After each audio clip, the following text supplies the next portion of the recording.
Hey guys, thanks. Thanks for the Moby Dick reference. I'm going to be talking about crowdsourcing. I know that sounds like a typo and it doesn't make any sense right now, but the story really begins with something called the Turk, which was a automated chess-playing machine, and it was made in 1770, and it was kind of the first concept of artificial intelligence in the Western world. The whole idea was that this machine could play chess really well by itself.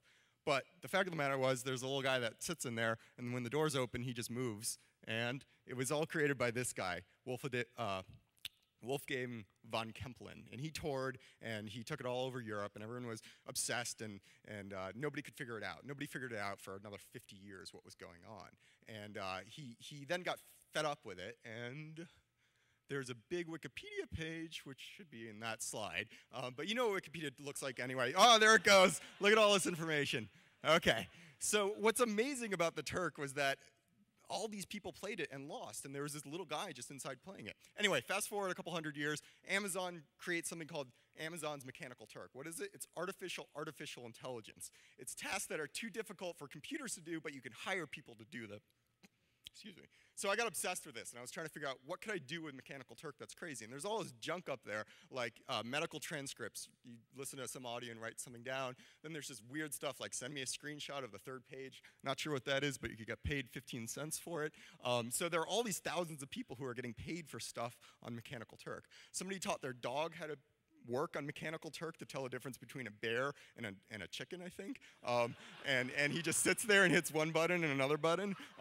So minimal intelligence required from Mechanical Turk. And in my opinion, it's slightly better than artificial intelligence. Anyway, there's something called Turk Opticon, which is kind of a rebellious site to help rate the people requesting work on Mechanical Turk. You can install this extension which tells you how bad the person is who's trying to hire you. And as you can see on the upper left, there was something there. And this is a message board of Turkers who, it's kind of like the coffee hour. This is the union labor of Mechanical Turk, and they get together and complain about requesters. And I actually have a page on here. They're not complaining about me, they like me. And I'm going to tell you why. So this is a project I came up with. I tried to think of the craziest thing I could get Mechanical Turk to do. I thought, let's make them make more Mechanical Turk tasks. So the only goal is to write more tasks for Mechanical Turk. So I did this, and I got like a couple hundred in there. I'm like, what the hell am I going to do with all these? It's like this is garbage. What am I going to do with this? And so I'm thinking, like, you know what I should do? I should Amazon Mechanical Turk that task. I should have them sort it. So then I created a new task, and I just asked them what they thought about it. So then I could try to find the good stuff from the bad stuff. So I break it down and say, what's the originality of this one? Would you do it? And then how much would you pay somebody to do it? Not how much do you want to be paid for doing it, but how much do you think is a fair price? So I ran that, I think, 5,000 times. I got all these votes for all the tasks that were submitted previously. And so then I had to go deal with this whole thing. And I'm like, how am I going to deal with this? I got like, a Excel sheet that's like 10 megabytes of data. What am I going to do? So I'm like, all right, maybe I can process this down. So I actually spent some time, and I started churning this data, and I came up with the top 10, right? And I kind of excerpted it here. It says top 10, but I ran out of space.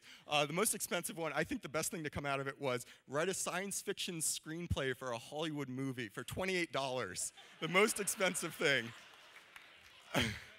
Okay, changing another Mechanical Turk project. I got obsessed with Japanese emoji. You can hack the iPhone. This is me talking to my brother about a sushi restaurant I like, and he's talking about swine flu, and I'm like, yeah, it's, don't eat uncooked pork, and you can make all these funny things. And I was like, you can write entire sentences like this. I was like, I need to get people in Mechanical Turk to write these sentences. So I built this little application where you click the buttons and you write a sentence. And I'm like, all right, what am I going to get these people to write? I need something like totally ridiculous. And I was like, all right, the Bible would be funny.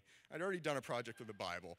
I need something like offensively big, like so big and so totally inappropriate for Japanese emoji that I can run it all through Mechanical Turk for, maybe it's a couple $1,000s, but I'll have Moby Dick in Japanese emoji, the entire book. So I started doing the math, and I did a test run. I got some great responses. The top one is "Call me Ishmael," the first sentence. And it goes on like that. I have hundreds of these sentences, the first couple of chapters, right, of Moby Dick. I'm like, oh, this is such a good idea. So I start doing the math, and I'm like, this is going to be really expensive. This is like a couple $1,000s. So I told Andy Baio, who started Kickstarter, he's the CTO, he's like, you should put it on Kickstarter and get the crowd to pay for it.